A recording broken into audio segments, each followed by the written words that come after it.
Hello and welcome to SPMIS Academy. Today we'll analyze important newspaper articles of 31st March 2025. Please note you can download the PDF version of today's newspaper analysis by clicking the link given in the comment section. This is the list of the topics that we will be covering from today's newspaper. पहला topic लेने से पहले मैं एक बार फिर से आपको बता दूं कि जैसे हमने तय किया था कि अब हम लोग ज़्यादातर जो न्यूज़पेपर एनालिसिस है ऑब्जेक्टिव मैनर में करेंगे जब तक हमारा प्रीलिम्स एग्जाम नहीं हो जाता। तो prelims exam since it is approaching तो उसको ध्यान में रखते हुए we will be now keeping our newspaper analysis mostly objective factual based. और फिर जैसे ही प्रीलिम्स हो जाएगा फिर से हम लोग एनालिटिकल मोड में स्विच कर जाएंगे। ठीक है, तो जो first topic of the day is Sarhul festival, important from our syllabus GS paper 1 art and culture point of view.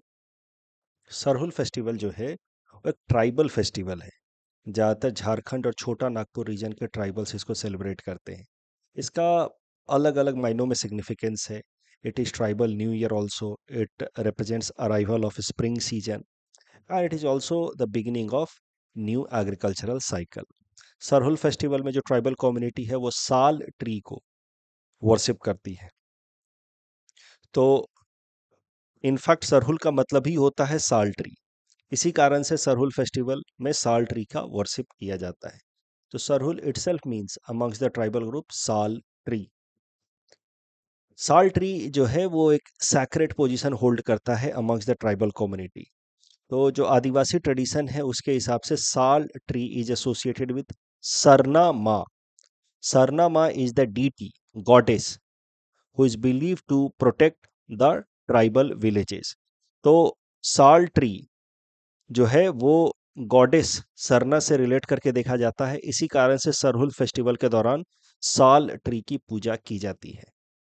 तो रीजन वाइज अगर बात की जाए तो ट्राइबल्स ऑफ झारखंड एंड छोटा नागपुर वाले जो है सरहुल फेस्टिवल मनाते हैं। बट अगर ट्राइबल कम्युनिटी वाइज बात की जाए तो ओरान, मुंडा, संथल, खड़िया, हो, ये सारे जो ट्राइबल्स हैं including some of the tribals of Andaman and Nicobar as well as Bhutan के जो है वो सरहुल फेस्टिवल को मनाते हैं।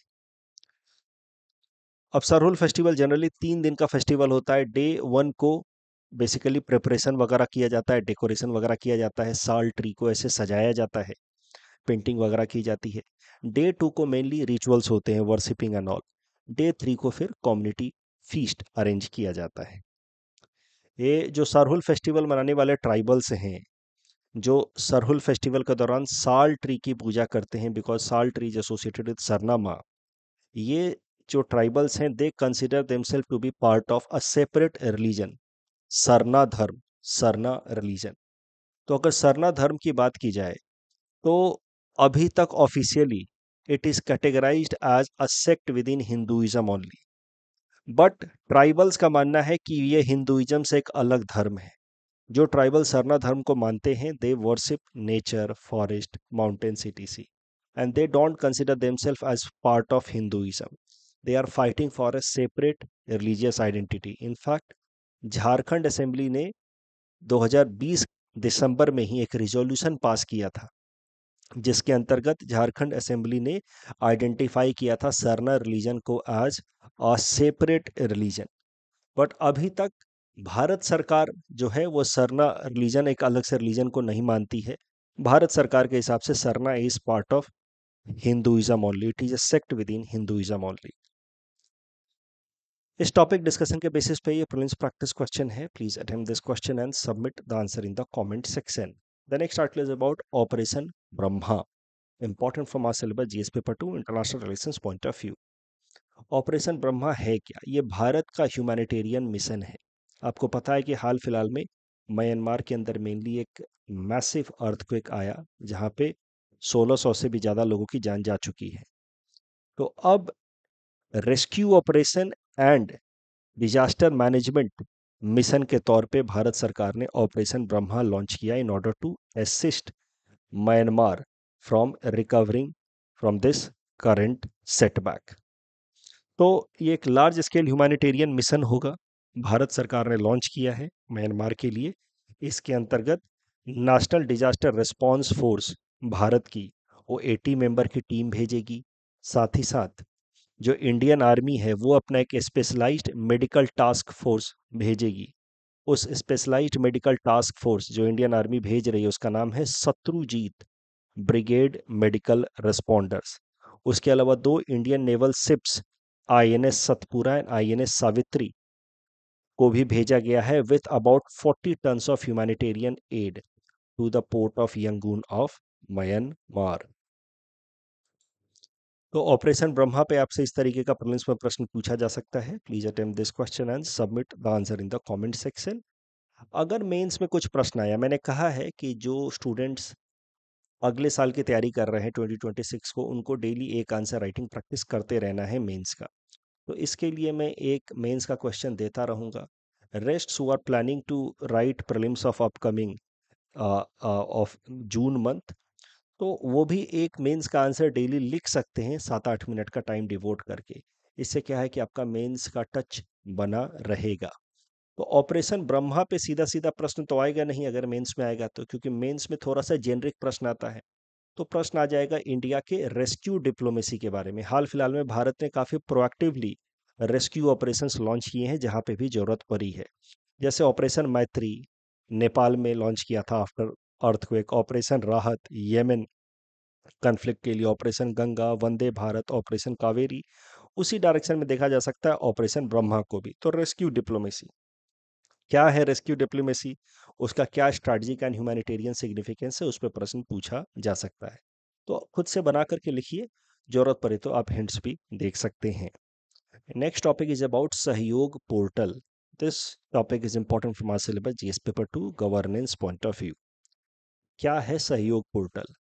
ये पोर्टल को रन करती है ministry of home affairs, but it has been developed with support of ministry of electronics and IT, but run करती है ministry of home affairs. Sahyog portal का काम क्या होता है? सहयोग पोर्टल एक तरीके से आप कह सकते हैं कि डिजिटल पुलिस है, ऑनलाइन सर्विलेंस करता रहता है, और इसको कहीं पे भी किसी भी सोशल मीडिया प्लेटफॉर्म पे या किसी दूसरे इस तरह के डिजिटल इंटरमीडियरी पे कोई भी कंटेंट लगता है जो वहाँ नहीं होना चाहिए, कोई भी ऑब्जेक्शनेबल कंटेंट अगर इसको लगता है सहयोग पोर्टल को, तो वो उस कंटेंट को रिमूव कर देता है। सहयोग पोर्टल एक तरीके से, फिर हम मैं कह रहा हूँ, एक तरीके से डिजिटल सर्विलेंस पुलिस है। It keeps on doing surveillance in online manner and brings down content from social media platform and intermediaries if it believes the content is objectionable. Sayog portal has been run by Ministry of Home Affairs in line with Section 79 subclause 3E of Information and Technology Act of 2000. ये जो section है, it allows the government to take down access to the content that is unlawful after duly notified, यानी कि proper notification देने के बाद उस intermediary को उसका कंटेंट को रिमूव किया जा सकता है यूजिंग सहयोग portal.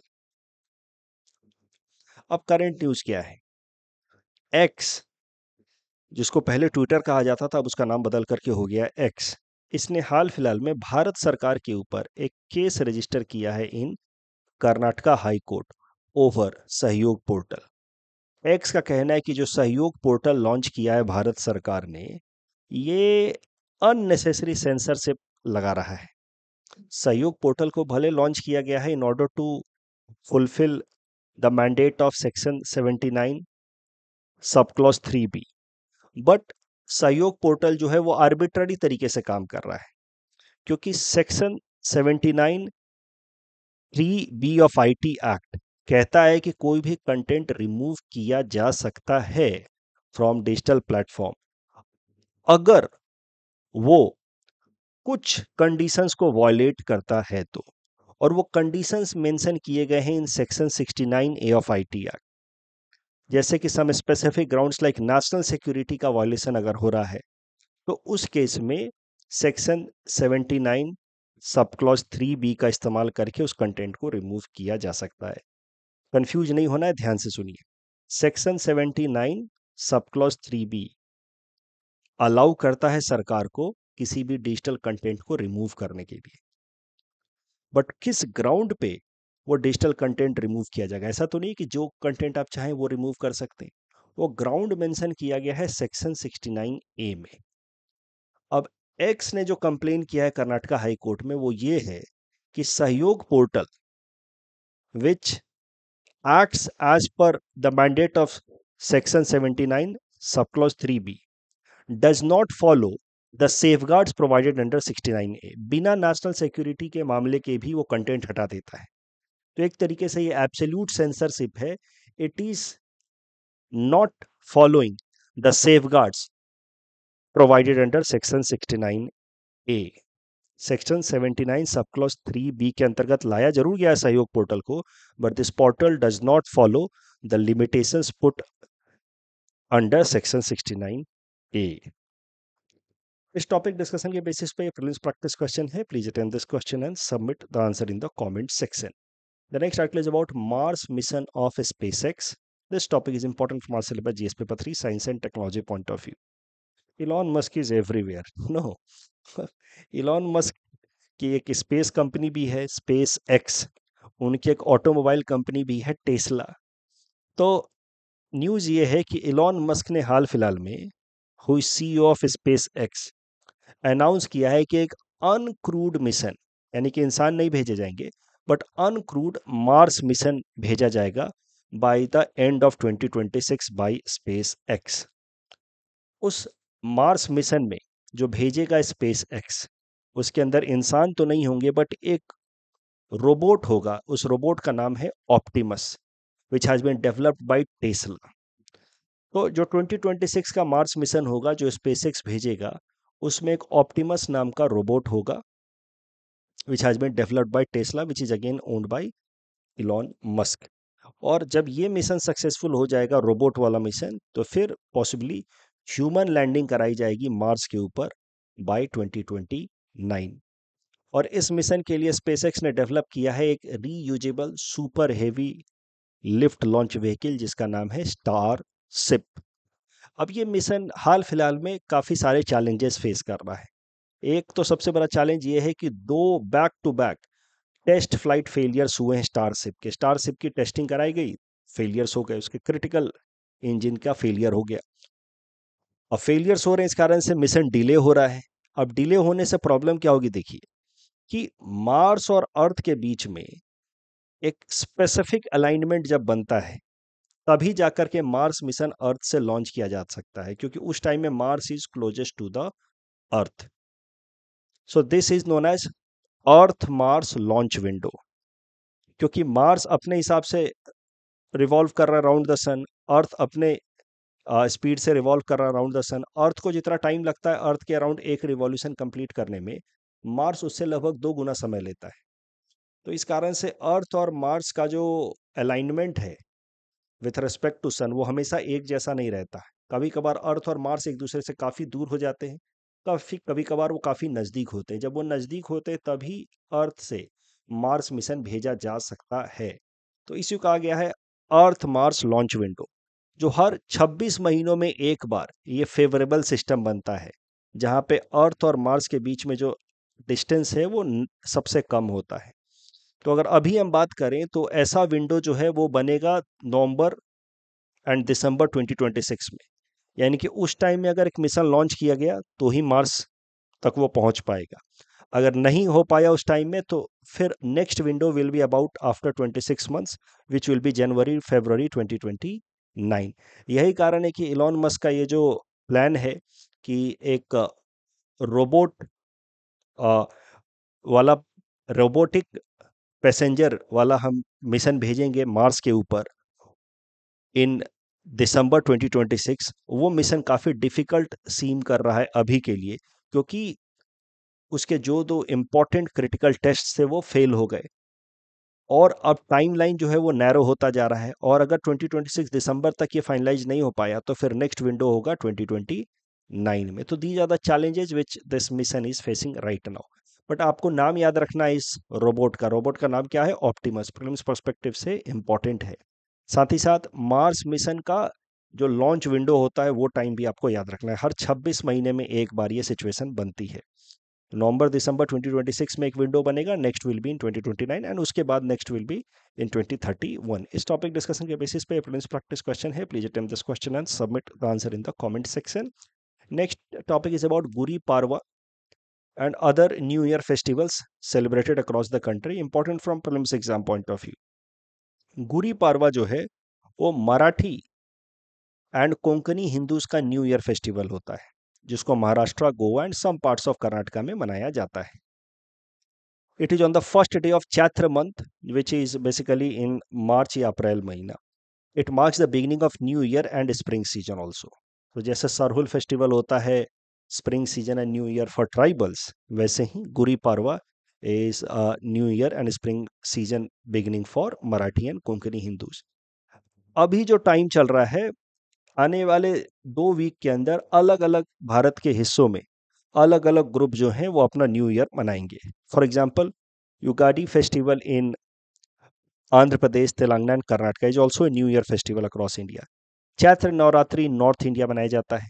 Rongali Bihu of course आप जानते हैं असम में मनाया जाएगा, that is also a new year festival. Vishu in Kerala, Poila Boishakh Poila Boishakh in West Bengal, Baisakhi in Punjab and Navreh in Kashmir, पुथु Nadda इन तमिलनाडु।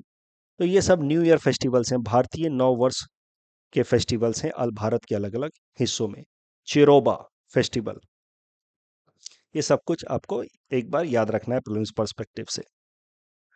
इस टॉपिक के बेसिस पे ये मैचिंग वाला क्वेश्चन है, please attempt this question and submit the answer in the comment section.